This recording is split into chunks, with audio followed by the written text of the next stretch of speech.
Hi, welcome to iOS penetration testing course. In this course, we'll be learning about penetration testing of iOS applications, like performing static analysis, dynamic analysis, vulnerability assessment, etc. Basic introduction of the topics which will be covered in this course. We'll be covering what is iOS, what is iOS pen test. Pen test is actually a short form of penetration testing. This term we'll be using in our course. Next, we'll be covering tools for the iOS pen test, like what tools we require for performing the testing. What is the process of iOS pen test? Means how to start with testing and what are the steps we need to perform. Then we'll talk about finding vulnerabilities in iOS application. At the end of the course, we'll be learning about securing iOS applications.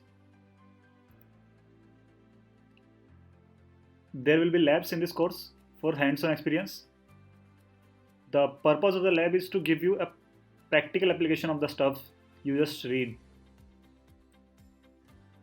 Note that all the activities should be performed on a virtual environment or on a personal device or on a testing application. We will not be doing the testing on a real world application which are running on your iPhone. Each lab contains testing methods, some questions, their detailed answer, and practical video solution. Please perform the labs on your own for better learning and understanding of the topics. Requirements. Now, what are the things we require for iOS testing? Things mean hardware or software. The first thing required for iOS pen test is a jailbroken iPhone. What is jailbreak? We'll talk about this later in our course. Second thing required is your iPhone iOS version should be less than 13.5. Why less than 13.5?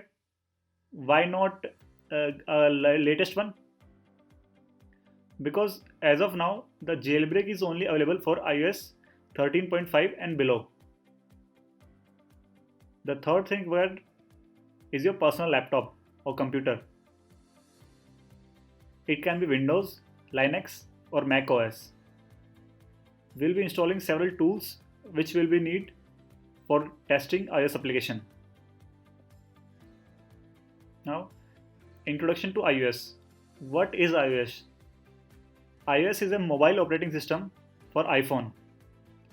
iOS stands for iPhone operating system. It was developed by Apple itself. Different companies like Samsung, MI, OnePlus, and many other uses Android as their operating system, which is developed by Google. But Apple uses their own operating system, iOS. The main hardware platform for this iOS is ARM architecture. iOS is a closed source operating system. It means the source code of the iOS is not available publicly. iOS kernel is XNU kernel. The same is also used for Apple TV OS, iPad OS, Mac OS, and Watch OS. For development of iOS application, the languages used are Objective-C and Swift. If you want to explore more about iOS, please visit the Wikipedia page for iOS.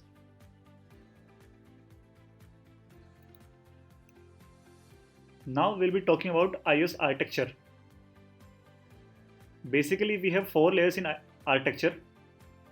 The layers are Cocoa Touch,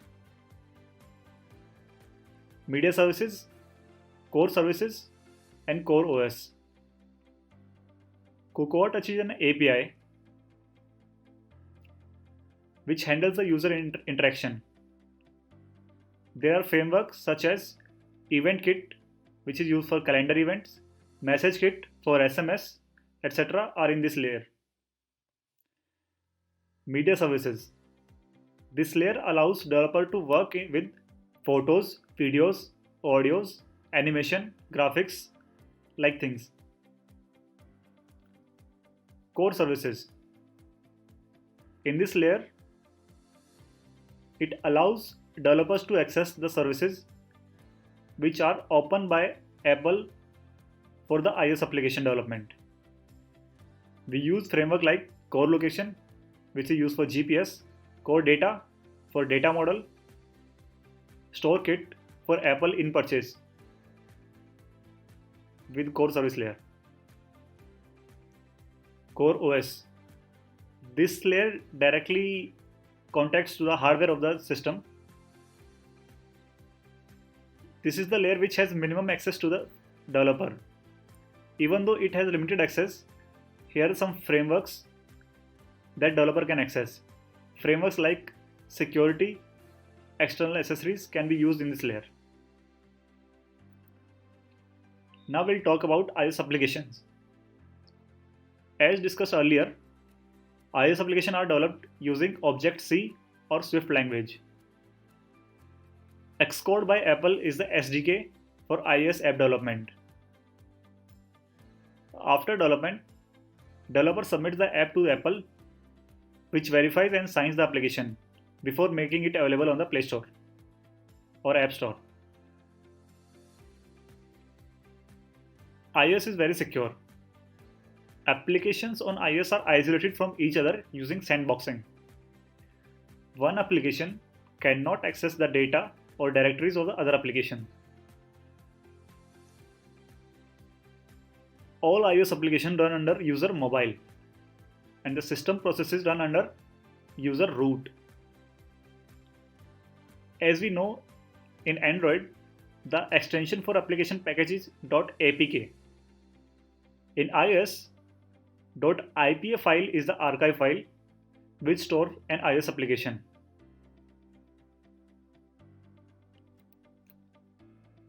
Now we talk about sandboxing. What is sandboxing? Sandboxing is a software management strategy that isolates application from critical system resources and other programs. It provides an extra layer of security that prevents malware or harmful application from negatively affecting your system. Apple says that all third-party apps are sandboxed, so they are restricted from accessing files stored by other apps or from making changes to the device. It adds an extra layer of security. As we can see in the image, that without sandbox, an application can access all user data and all system resources. But while using sandboxing, we can restrict the application from using all data and resources. Now we'll talk about types of application, iOS applications. There are basically three types of iOS application: web application, native application, and hybrid applications. Web applications are developed using HTML, JavaScript, or CSS. These applications are typically run inside Safari browser or a WebKit. Native applications are the applications which are written in Objective-C or Swift. These applications are compiled in ARM for actual device. Example of these applications are Mail app, Photos app, etc. Hybrid applications are the combination of both web and native applications.